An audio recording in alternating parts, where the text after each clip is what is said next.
Welcome to day 11 of your challenge. We only have 4 days left. You've come so far, made so much progress, and should be feeling so much better by now. We've got another great workout plan for you today. Today we're gonna work chest, shoulders, triceps, and some quads. Let's get going. We're gonna start here with a tricep press on the ball. So grab your stability ball, walk yourself out, knees at about a 90-degree angle, shoulders on the ball, and elbows in, palms in. You're gonna lower those elbows down, push straight up over your chest. So on a press with your elbows out, you're working more chest. Elbows in, we're working more triceps. Should feel that burning right along the back. We're gonna go 15 reps here. And again, keeping those elbows right in, they rub your sides as you come down. We're getting close here. Core is engaged, back of the legs are engaged. Walk it back. You can put those weights back. Next, we're gonna grab a chair. Tough exercise here, but you got it. One foot on the step, and you're gonna step up, bring that opposite knee up. If you can, a little bit of a hop at the top, and push yourself here. If you can, try to get that foot off the ground just a little bit. If that's a little bit too much, go ahead and slow it down a little bit and just step it instead. This is a very tough exercise, so listen to your body, but also push yourself a little bit too. We're going 10 on this side, and then we're gonna just turn it around. Same thing on the other side. We're gonna get that other leg burning. Great job there. Hop it if you can, and again, step it if you need to. Good job. Just a couple more here, and then we're gonna give your legs a really good break. We're gonna go back into some upper body. And good. Awesome. We're gonna get rid of your chair, and we're gonna go right to the mat. We're doing some push-ups with an overhead reach. So we're gonna bring some shoulders into it. Really good for shoulder strength, but also flexibility. So push up, and then you're gonna just reach right overhead. Keeping the body straight on your push-up. You wanna make sure not to dip your back. Keep that core engaged to keep your back straight. And then, yep, just reach overhead, just like that. Really, really good movement to increase your shoulder flexibility. When you build muscle, those muscles tighten up, and we want them to get stronger, but we wanna keep them functional as well. So very good dynamic movement there. We should be getting there. Remember, it's always okay to do your push-ups on your knees. Toes if you can, but knees if you need to. They're very tough, and you always want to protect your lower back. We're just about there. And great. Good job on those. Those were tough. You should be tired now. We're 3 exercises into the circuit. 1 more and we're done. So we're gonna go a squat here with a roundhouse kick. So middle of your mat, we're gonna squat a little bit wider, and you're gonna swing that foot across. About hip height, and we're just swinging across. We're gonna go 10 on one side, and then we'll do 10 on the other. Again, always watching this knee, keeping that knee back. Great job there. Last couple on this side. And then we're gonna switch it to the other side. And like Cammie's doing there, it's always okay if the squat is too much or you're feeling it in your knees, it's okay to take the squat out and just kick it instead. So, yep, squat and kick if you can, just step, swing that across if you need to. Always do what feels best for you. Great job there. Let's go 2 more of these, and then we're gonna do some cardio, and then you're done with this first circuit. Great. Okay, we're gonna go into our cardio here. We're gonna go to the mat, high plank position. You want your body straight here. We're gonna do a plank jack. So just like Cammie's doing here, you're jumping in and out with the feet. These are pretty intense. We're gonna go 30 seconds here. Keep the core tight and engaged. Modification here, if you need to, we're gonna show you 2 versions here. You can step in and out, just fine there. And then if you need to go 1 step easier, bring your knees to the mat and still step it side to side. So same motion, we're just taking some of that pressure off the lower back. So great job. Let's go 5 more seconds. Whatever version you're doing is just fine. And great job. We're gonna stand up for our second cardio exercise here. Ski jumps. So we're twisting at your core. Yep, just like that. She's starting slow. As you get the hang of it, you can speed it up a little bit, but we're really twisting at your core. Really functional, really good movement for the abs here. Legs, cardio as well. Your upper body and lower body are going opposite directions, so you're gonna really feel that burn all the way around. About 10 more seconds. You're doing great. These get burning pretty good. You should really be feeling them. And you are done. Great job, great job. You finish that first circuit. We're gonna take a breather, catch your breath, grab a drink, and then we're gonna be back in a second and we're gonna do it again.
All right, welcome back everybody. Second set, first circuit. We're gonna go through that all again. So here we go. We're gonna start on the stability ball here. Remember, sit down, roll yourself out. Be careful here. Knees at about a 90, hips up so your core is engaged, glutes are engaged, and palms in, elbows in. You're just pushing straight up over your chest here. Great job. Remember, keeping those elbows in is really engaging, putting the focus on your triceps. Neck can be relaxed here. Back of the arms should be burning. We're down to our last few. Pushing those up. And great job. Walk yourself back carefully. Go ahead and sit those weights down and then grab your chair. We're back to these step ups with the hop. They're very tough, very challenging, but you can do them. You did great last time. Again, just bring that knee up, a little bit of a hop at the top. Push yourself if you can. We're 11 days into it. You really have made so much progress, come so far. So push yourself, challenge yourself, but also listen to your body. When she switches to the other leg, we're gonna remind you of the modification. Remember, it's just fine to step it instead of jump if you need to. Always a balance there, pushing yourself, striving for your best, but also listening to your body. We don't want any injuries, we don't want any setbacks. Great job there. A couple more of these, and then we are almost done here. Great, great job. Those get the heart rate up. We're gonna get rid of your chair and we are going to the mat here for our push-ups with that really functional shoulder reach. So remember, reach overhead, really extend, and then push upward. Remember, on a push-up, always wanna keep your core engaged, keep your back straight. Push up, pushing through the chest, the shoulders. Great job. Remember, okay here, always on push-ups to go from your knees. So it just takes a little bit of pressure off your lower back, and it's just safe, but definitely still working the upper body. You're still pushing up a lot of body weight. And again, that dynamic overhead reach, stretching out the shoulders. Last couple here. Then we're gonna stand up and do some legs. Great job, great job. We're gonna stand up next, middle of your mat. And remember, we're squatting and then we're gonna do that roundhouse kick. So swing that leg across, about hip height. Squat, keeping that knee back behind the toes. Swing that across. Again, building some strength, but also some flexibility as well. A couple more on this side. These are a big movement. They get your heart rate up big time as well. And yes, always okay to cut that squat out of it and just step instead. We're gonna switch to the other side here. 10 on this side. Yep, and again, swing up as high as you can on that, and then come down low into that squat. A couple more on this side. We're gonna do our 2 cardio exercises one more time, and then you are done with this first circuit. Couple stepping if you need to. Great job, and awesome. Done with those 4, we're gonna move to our cardio burst here. So plank jacks, remember, high plank, hands about shoulder width, core tight, body straight, and we're jumping in and out with the feet. And then remember our 2 modifications here. If you need to slow it down just a little bit and step it, that's just fine. You're still engaging the core, upper body, moving, getting the heart rate up. Also, it's okay to go from your knees, still stepping side to side. Be mindful here, do what feels best for you. Let's go a couple more to each side, and then we're gonna do our last cardio exercise, and you're done with this circuit. Great job, great job. Let's stand up, ski jumps. So remember, upper body and lower body going in opposite directions. Perfect. Your toes are parallel, and you're just twisting side to side as you twist your body in that opposite direction. you're gonna really feel these burn through the core, especially as you speed it up here. We're almost done, we're gonna take a break. So push yourself here. We're gonna go about 10 more seconds. Give it all you've got. Should be burning, heart rate should be up. Let's go 2 and done. Great job. Take a couple deep breaths, get some water, take a 1-minute break, and we'll be back for circuit 2.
Okay, welcome back everybody. We're gonna jump into our second circuit here. First set, let's get right into it. We're gonna grab some lighter weights here. We're gonna start with some triceps. So a little bit of a forward bend here. Keep your core tight, back engaged. Elbows up, and you're gonna extend back into a tricep extension, but we're also gonna bring your legs into it as well. So like Cammie's doing here, stepping back with that foot, you're gonna feel that burn on that opposite quad. Again, keeping those elbows up here. Modification here, if that step back is a little bit too much for you, definitely okay to just, like she's doing here, just hold the forward bend and extend the triceps back. No problem cutting that step out. If it's okay, we'll bring that back into it on the other side here. And again, main thing is keeping those elbows up. A lot of times people tend to swing on these, and we want to keep those elbows up and really engage the triceps as you extend back. Great job there. Next one, we're gonna go with a shoulder press here. So grab a medium weight. We're gonna bring a little bit of upper chest into it as well. So a little bit of a staggered squat if you want there. It takes a little bit of pressure off your lower back. Palms facing you, and you're gonna twist overhead. Push those palms outward as you reach up, just like that. We're gonna go 10 on with the stance there, and then we'll switch it up just to keep it even there. 10 on this side. We're gonna go 20 total. Again, shoulders should be burning, they're firing here. A little bit of upper chest as well with that twist. Core is engaged. Keep that tight, that's gonna protect your lower back. We always wanna be safe with that. And great job, great job. You can put your weights down. No weights on this next one, but it is very challenging. So we're gonna go on the mat. We're gonna do a reverse plank with a leg raise. So we're gonna show you a couple versions here. Harder version, legs are straight, your shoulders are engaged, core is tight, and you're just gonna raise one leg up. Go ahead and try to keep your neck relaxed. You can look upward, that helps, and you're just raising that leg up. Modification here, if you need to, is you can bend that leg, then you straighten the other and just raise it up. So just bending that knee really helps, takes a lot of pressure off the shoulders and the back. We're gonna do 10 on one leg and then 10 on the other. These are tough. You're gonna feel them a lot in your shoulders, a lot in your legs. Core is really engaged as well. Great job there. And done. Good job. Okay, next you can stay on the mat. Those really got your heart rate up. They were very tough. So you get to bring the heart rate down a little bit here. Grab a lighter weight. We want to really be able to control this and keep good form. So we're going to do a cross-body tricep extension. So palms facing forward, and you're just going to lower that down, just like Cammie's doing here, to that opposite shoulder. When you extend it up, really flex the back of your arm. Always a good place to tighten up is the back of that arm. Everyone always wants to work that. This is one of the best exercises for it. We're gonna go 10 on one side, then we're gonna switch it, 10 on the other. Hips are on the ground here. We're not engaging the core, letting that rest a little bit, because that last one was so intense. Focusing on the tricep here. 10 on this side. You're doing great there. How did those feel? Good. I can feel it in the back of my arm for sure. Perfect. We're gonna go just a couple more here, get to our 10, and then we're gonna do our 2 cardio exercises. And great job, great job. Go ahead and put your weight back. We're gonna stand up for our 2 cardios here. We're gonna do a squat with an opposite toe touch. So squat down low, always keep that knee back, reach across, touch that opposite toe. So you're gonna really feel that in your side. Engaging those obliques there, stretching out the lower back with just a slight forward bend. We're gonna go about 15 more seconds here. Those should be burning pretty good. Modification here, just cut the squat out of it. If you're feeling it in your knees or you just need a little bit of a break, definitely okay to cut the squat out. You're still getting all the benefits of that core twist. Let's go a couple more to each side, and then we're gonna do our last cardio here. Great job there. Done on those. And then we're gonna finish it up here with some high knees. So jogging it out, but bringing those knees up high, like Cammie's doing here. It works really well to hold those hands up. Give yourself a little bit of a target to bring those knees up. It really makes a big difference. Bringing those knees up high, you use more core, engage the legs more. We're gonna go about 10 more seconds here. Push it, legs should be burning, cardio should be burning as well. And we're just about done here. You're doing great. 5 more seconds, 3, 2, and done. Very good job. Take a couple deep breaths. You did awesome there. Grab a drink, be back in a minute, and we're gonna do set 2.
All right, everybody, welcome back. We're gonna jump right into our second set here. So grab your lighter weights. We're going right back into that tricep kickback from the squat. So remember, we're stepping back with that one leg, keeping the other leg engaged. You're gonna feel that burning by the end here.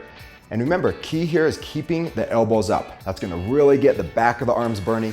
Keep the tension on those muscles. You're gonna really be feeling those by the end. We're switching to the other side, so we're halfway done here.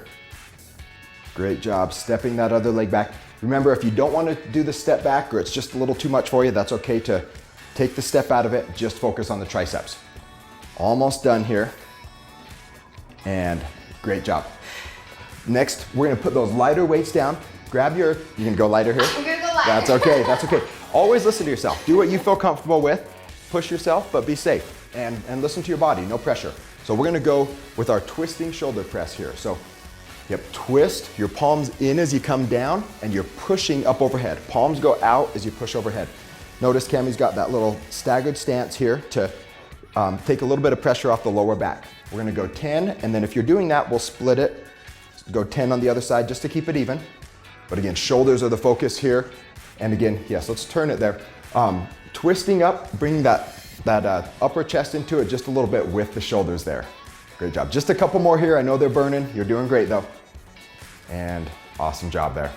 Wonderful. Okay, next, we're gonna do these tough reverse plank leg raises again. So remember, you're pushing yourself up off the ground, body's straight. If you can, legs are straight, and you're raising that one leg up. We're gonna go 10 on each side. Remember, it's okay if you need to. We're gonna give you a little target here. If you need to, hey. We're gonna go, you can bend that knee and bring the other leg in. That's just fine. I'm gonna step back a little bit more here for my safety. But great job. Definitely okay to modify these. These are very tough. As you can tell, they're making Cammie mad. Back of the arms burn, shoulders burn. We are there though. Great job, great job. Okay, next, you can stay on the mat. We're gonna let your heart rate come down a little bit here. Less engaged, but we're really gonna isolate the triceps here. So remember, palm goes forward and we're reaching across to that opposite shoulder. Great job there. You wanna keep that elbow in place. We're bending, but we're not moving and swinging. So just like she's doing there, straight up overhead. These really isolate, really burn. Perfect, and then let's go 10 on the other side. Again, butt's on the ground, you're just relaxed, knees are bent, take a little pressure off your lower back. Really working the triceps there. 10 on this side, and then we're gonna do our 2 cardio exercises one more time, and then you're gonna be done with this workout today. Last couple here. Heart rate coming down a little bit. Okay, we're gonna bring it back up. 2 cardio exercises, and then you're done here. So squat with our opposite toe touch, just like she's doing there. And yes, modify this however you feel up to it. If you're feeling up to it and wanna push yourself, squat down low, really reach down to that opposite toe. If you need to go a little bit less, that's okay. Don't go down quite as low on the squat. Let's go about 10 more seconds here. You do what feels right for your body. Always be mindful. 1 more to each side, and great. And then we're gonna run it out here, but knees coming up in the front. So high knees, again, like she's doing here, it really helps to give yourself that target. Push yourself to bring those knees up. You don't wanna be lazy on this one. We're gonna finish strong here. Reach up high with those knees. Heart rate's really high here, legs are burning. We're gonna go about 5 more seconds on these. Almost done here. You've done so good today. We're almost finished. 2, 1, and done. Great job, great job. You did so awesome today. That was a very challenging workout. You did great. You pushed yourself, you got all the way through it. Very good job, feel good about it. Remember, cool down, make sure to hydrate well the rest of the day, and we'll see you tomorrow.